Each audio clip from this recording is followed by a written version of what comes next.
ایک دفعہ کا ذکر ہے کہ ایک مچھیرا دریا کے کنارے ایک پتھر پر بیٹھا تھا اور اس نے ایک پرانی سی خستہ سی بنیان پہنی ہوئی تھی، ایک نکر پہنی ہوئی تھی اور وہ بڑا ریلیکس ہو کے اونچی آواز کے ساتھ گانے گا رہا تھا۔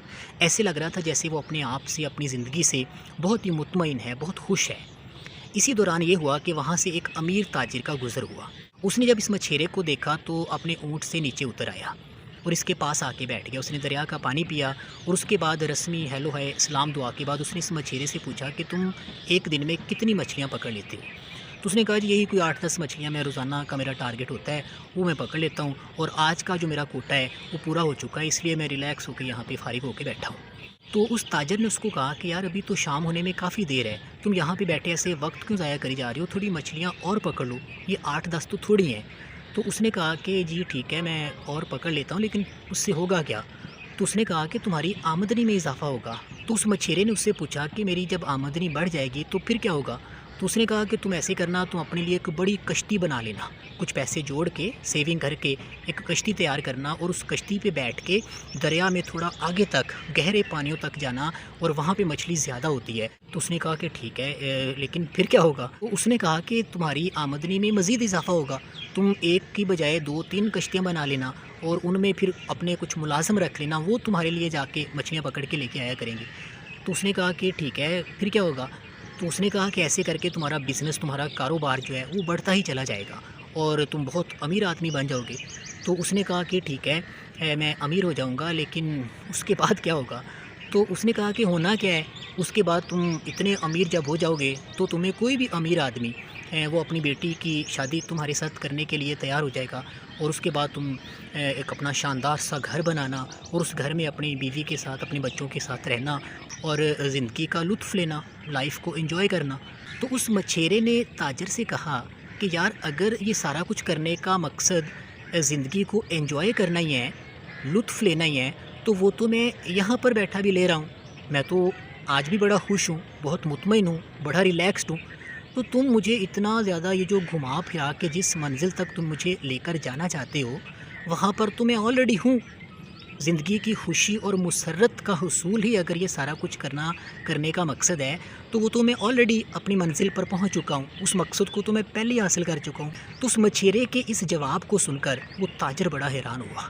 اس تاجر کا سوچنے کا جو انداز تھا وہ اس کی اس بات سے تبدیل ہو گیا۔ ہم بھی اس کہانی سے یہ سیکھتے ہیں کہ زندگی میں خوش ہونے کے لیے آنے والے کل کا انتظار کرنا ضروری نہیں ہوتا۔ اگر آپ خوش ہونا چاہتے ہیں تو آج کے دن اس وقت بھی آپ خوش ہو سکتے ہیں۔ یہ جو ہمارا سانس چل رہا ہے یہ عمل بذات خود ایک بہت بڑی خوشی کا باعث ہے۔ اگر نہیں یقین تو آپ تھوڑی دیر کے لیے اپنا سانس روک کر دیکھ لیں۔ جب آپ کا دم گھٹنے لگے گا اس کے بعد جب آپ سانس لیں گے اور یہ جو آکسیجن ہمیں فری میں مل رہی ہے اس آکسیجن کو آپ اپنے پھیپھڑوں تک لے کر جائیں گے تو جو آپ کو سکون ملے گا، جو خوشی ملے گی، آپ یقین کریں وہ اربوں روپیہ خرچ کر کے بھی حاصل نہیں کی جا سکتی۔ یہ جو ہماری آنکھیں دیکھ رہی ہیں، یہ دنیا، یہ جہاں ہمیں نظر آ رہا ہے، یہ بھی ہمارے لیے بہت زیادہ خوشی کا باعث ہے۔ آپ تھوڑی دیر کے لیے اپنی آنکھیں بند کر کے دیکھ لیں، ہر سو اندھیرا چھا جائے گا۔ اس کے بعد جب آپ اپنی آنکھیں کھولیں گے تو آپ کی آنکھوں کی روشنی، یہ جو نور ہے آپ کی آنکھوں کا، یہ بھی آپ کے لیے بہت زیادہ خوشی کا باعث ہوگا۔ تو بات کرنے کا مقصد اصل میں یہ ہے کہ خوش ہونے کے لیے کوئی بہت زیادہ دولت کا ہمارے پاس ہونا ضروری نہیں ہے۔ دولت کی اہمیت اپنی جگہ پر موجود ہے۔ زندگی کی بہت ساری ضروریات اور چند خواہشات کو پورا کرنے کے لیے دولت ہمیں چاہیے۔ دولت کی اہمیت سے کوئی انکار نہیں کر سکتا۔ یہ جو لوگ آپ کو بتاتے ہیں نا کہ پیسہ ایک فضول چیز ہے، پیسے سے کچھ نہیں ہوتا، پیسے کے پیچھے نہیں بھاگنا چاہیے وغیرہ وغیرہ، وہ اصل میں یہ بات کہنے کے بھی پیسے لے رہے ہوتے ہیں۔ لہٰذا ایسے لوگوں کی باتوں کی طرف تو بالکل توجہ نہیں دینی چاہیے۔ آپ پیسے کمائیں، دولت کمائیں، جتنی میکسیمم کما سکتے ہیں ضرور کمائیں، جائز طریقے سے کمائیں، لیکن اپنی سوچ کو، اپنے مائنڈ سیٹ کو اس طرح سے ڈیولپ کریں کہ اگر ہمارے پاس دولت نہیں بھی ہے تو بھی ہم خوش رہ سکیں۔